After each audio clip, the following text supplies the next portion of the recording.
రాష్ట్రంలో population distance జనాభా time దృష్టిలో పెట్టుకుని హాస్పిటల్ ఏర్పాటుకు ప్రభుత్వం చర్యలు చేపట్టిందన్నారు రాష్ట్ర ఆరోగ్య శాఖ మంత్రి దామోదర రాజనరసింహ. మెడికల్ కాలేజీల్లో రానున్న 10 నెలల్లో సమస్యల పరిష్కారానికి చర్యలు చేపడతామన్నారు. మహబూబాబాద్ జిల్లాలో ప్రభుత్వ వైద్య కళాశాలలో బాలుర బాలికల వసతి గృహాలు, డైనింగ్ హాల్, క్రిటికల్ కేర్ వార్డులకు ప్రారంభించారు మంత్రులు దామోదర రాజనరసింహ, పొంగులేటి శ్రీనివాసరెడ్డి, కొండా సురేఖలు. 350 పడకల బోధన ఆసుపత్రి నిర్మాణానికి శంకుస్థాపన చేశారు మంత్రులు. అనంతరం మెడికల్ కాలేజీ ఆవరణలో బహిరంగ సభ నిర్వహించారు. కేంద్రంపై ఒత్తిడి తెచ్చి 10 రోజుల్లో సరిపడా యూరియాను పంపిణీ చేస్తామన్నారు పొంగులేటి శ్రీనివాసరెడ్డి. యూరియా సమస్యగా చిత్రీకరించి రైతులను బీఆర్ఎస్ నాయకులు రెచ్చగొడుతున్నారన్నారు. పొంగులేటి శ్రీనివాసరెడ్డి గత ప్రభుత్వం తీసుకున్న మెడికల్ కాలేజీలో హాస్పిటల్ ఏర్పాటు చేసి అసంతృప్తిగా వదిలేశారన్నారు మంత్రి కొండా సురేఖ. సూపర్ స్పెషాలిటీ ఆసుపత్రి నిర్మాణం పేరుతో గత ప్రభుత్వం ఎంజీఎంను షో పీస్గా మార్చిందన్నారు కొండా సురేఖ. విద్యార్థులు చాలా ఇబ్బంది పడుతున్నారు. తక్షణమే మనము ఇనాగరేట్ చేసుకొని ఒక ఇంటరాక్షన్ సెషన్ పెట్టుకొని ఈ ప్రాంతానికి సంబంధించిన ఆరోగ్య శాఖకు విద్యాపరంగా సేవల పరంగా ఏ వసతులు కావాలి దానిపైన మేము ఎంత చెప్పినా మీరు వాళ్ళతో కూడా మాట్లాడండి సార్ ఒకసారి అని చెప్పిండ్రు.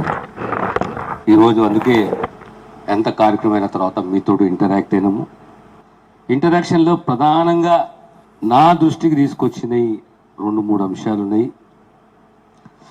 మా విద్యార్థులు వారి యొక్క డిఫికల్టీస్, కష్టాలు, ఇబ్బందులు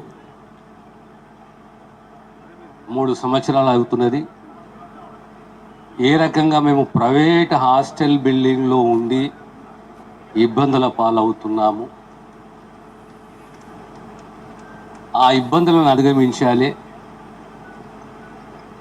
అనే ప్రధానంగా ఇన్ఫ్రాస్ట్రక్చర్కు సంబంధించి ఇన్ఫ్రాస్ట్రక్చర్ అంటే కేవలం హాస్టల్ బిల్డింగ్సే కావు, all medical facilities, whether it is the hospital building, whether it is the hostel building, whether it is an auditorium, a lecture halls, auditorium, plus playground, library, transportation. And transportation has become one of the main issues in Mahbubabad. Am I right? So, ఈ రవాణా అనేది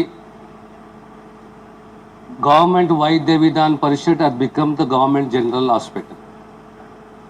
The distance between the medical college and the hospital is about 3 kilometers or 4 kilometers. And your rented hostel building is somewhere else.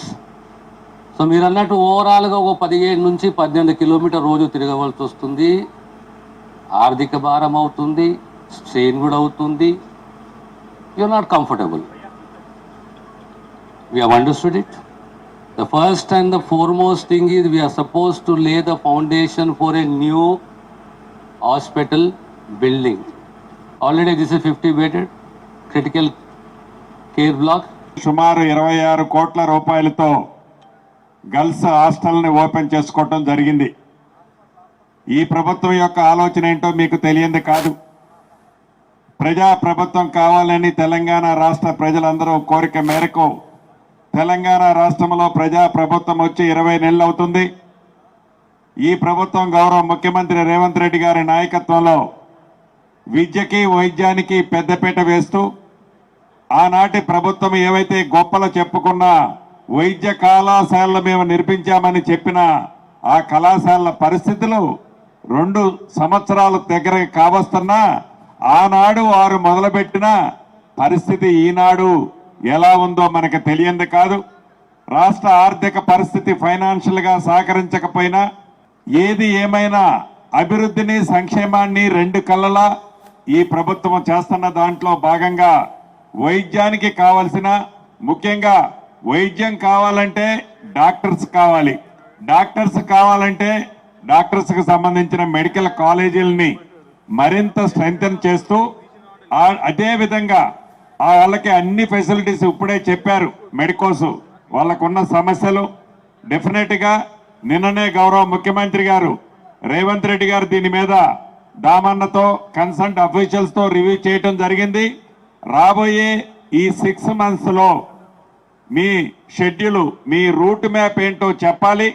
ఏ మంత్లో ఎక్కడ కాలేజీలు, ఎక్కడ hostels opening పెడుతున్నాం, ఫైనాన్షియల్గా ఆ ఇన్స్టిట్యూషన్స్కి రిక్వైర్మెంట్, ఫైనాన్షియల్ ఎంత రిక్వైర్మెంట్ ఉంది, ఇవన్నీ కూడా రాబోయే కపుల్ ఆఫ్ డేస్లో ఇవ్వాలి అని దామన్నతో వాళ్ళ టీమ్తో చెప్పడం జరిగింది. ఆరోగ్యమే మహాభాగ్యం అనేది మనం పూర్వం పెద్దల నుంచి కూడా వింటా ఉన్నాము.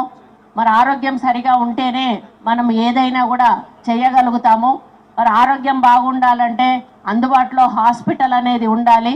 కానీ హాస్పిటల్ లేకపోతే ఏదో గ్రామాలలో ఉన్నటువంటి ఆర్ఎంపీల దగ్గరికి వెళ్ళి ట్రీట్మెంట్ తీసుకొని వాళ్ళు ఏదో మళ్ళీ ఇంకా ఉన్న ఆరోగ్యాన్ని పాడు చేసుకొని మరి ఇబ్బందులు పడేటువంటి పరిస్థితి మనం చూస్తూ ఉన్నాము.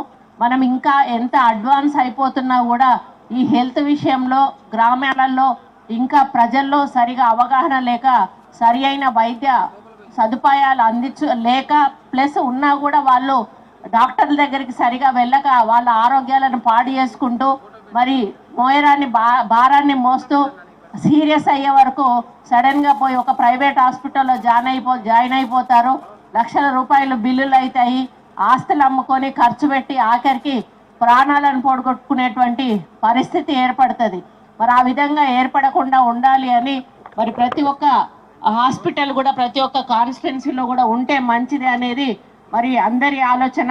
కానీ పోయిన ప్రభుత్వం ఈ నిర్ణయం అయితే తీసుకుంది, మంచి నిర్ణయమే, దాన్ని ఎవరు కూడా కాదు అన్నారు.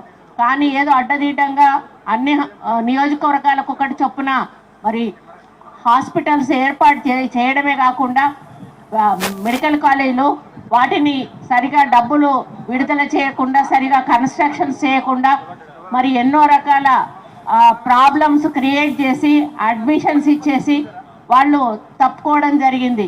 ఇప్పుడు ఇక్కడ పిల్లలు మాట్లాడిన ప్రతి ఒక్కటి కూడా అది సత్యమే. కాబట్టి ఈ ప్రభుత్వం వచ్చిన తర్వాత ఏవైతే గత ప్రభుత్వం మంజూరు చేసి అడ్డదిడ్డంగా వదిలిపెట్టిన కాలేజీలు ఉన్నాయో వాటన్నిటినీ కూడా ఒక్కొక్కటిగా మన మినిస్టర్ గారు మరి రివ్యూ తీసుకుంటూ వాటికి కావలసిన ఫెసిలిటీస్ కానీ ఫ్యాకల్టీ కానీ మరి అన్నీ కూడా వారు ఏర్పాటు చేస్తూ స్టూడెంట్స్కు ఎటువంటి ఇబ్బంది కలగకుండా మంచి వాతావరణంలో వాళ్ళు మెడికల్ ఏదైతే ఎడ్యుకేషన్ ఇది ఉందో కోర్స్ కంప్లీట్ చేసే విధంగా వారు ముందుకు తీసుకుపోతున్న విషయం మనందరికీ కూడా తెలుసు.